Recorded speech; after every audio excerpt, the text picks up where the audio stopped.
Shalom, tudo bem com vocês?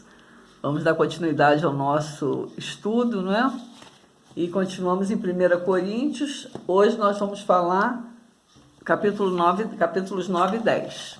Então, 9, a gente começa a liberdade e os direitos dos apóstolos. É provável que Paulo estivesse sendo criticado por cristãos que não o tinham como apóstolo,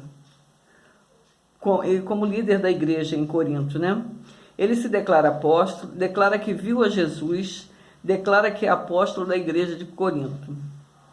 Muito provável que estivesse existindo uma crítica acerca da autoridade de Paulo, e ele faz uma explanação dos direitos que ele teria por ser um emissário de Deus, mas deixa claro que abriu mão do seu direito, isto é, ele não vive às custas da igreja. A gente sabe que o Paulo, ele trabalhava fazendo tendas. Não tem mulher que também teria direito em ser sustentada pela igreja, assim como os outros apóstolos.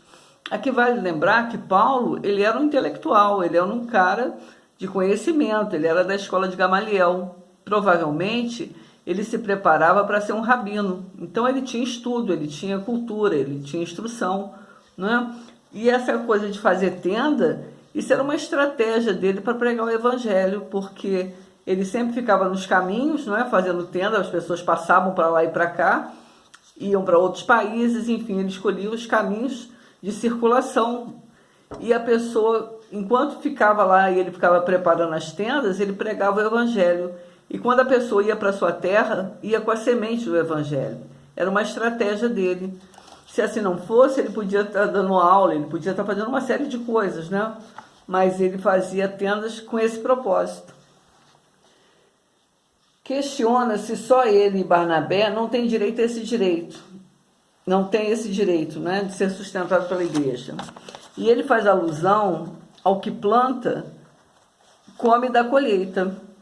E do que apacenta o gado, come o leite do gado. Normalmente a gente bebe o leite, mas na Bíblia está literalmente escrito come, né? Essa explanação de Paulo é para levar os coríntios a uma reflexão, porque eles estavam recebendo alimentos espirituais através de Paulo e não teria nenhum problema se oferecesse em troca alimentos carnais, provisão, não é? Paulo declara que é totalmente lícito e que é permissão do Senhor que todo aquele que anuncia o Evangelho possa viver do Evangelho. O desinteresse e o fervor de Paulo, o atleta cristão.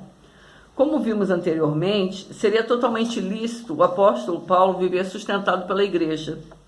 E agora ele declara que explicou tais coisas não para que a igreja tomasse consciência e passasse a sustentá-lo, mas sim para eles terem conhecimento de que ele estava abrindo mão desse direito, né?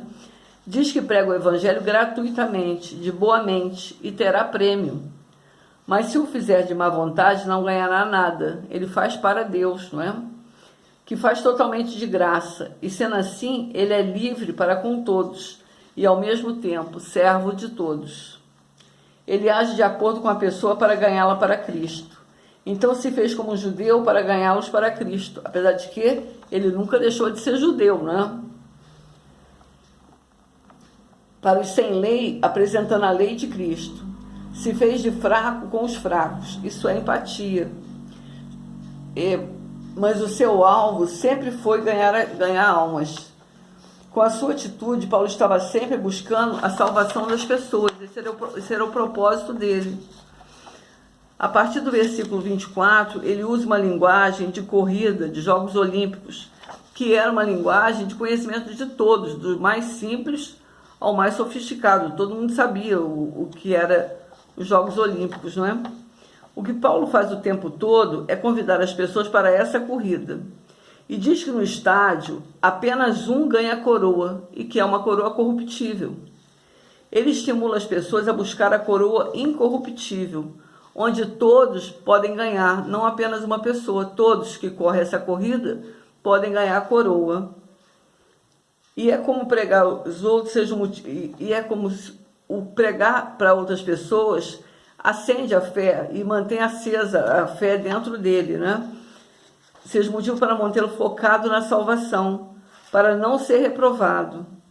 Significa dizer que quando pregamos o Evangelho, quando testificamos Jesus em nossas vidas, nós nos fortalecemos espiritualmente e mantemos o Evangelho vivo dentro de nós. Então vamos em busca da nossa coroa incorruptível, porque quanto mais a gente serve, mais o Senhor nos fortalece, né? Então é assim, aparentemente, não está acontecendo nada, eu estou pregando o Evangelho, mas quem prega o Evangelho tem recompensas do Senhor. E a nossa fé, ela é fortalecida em cada vez que a gente busca o reino de Deus. Tá? E daqui a pouco nós vamos para o 10. Espero você. Até já.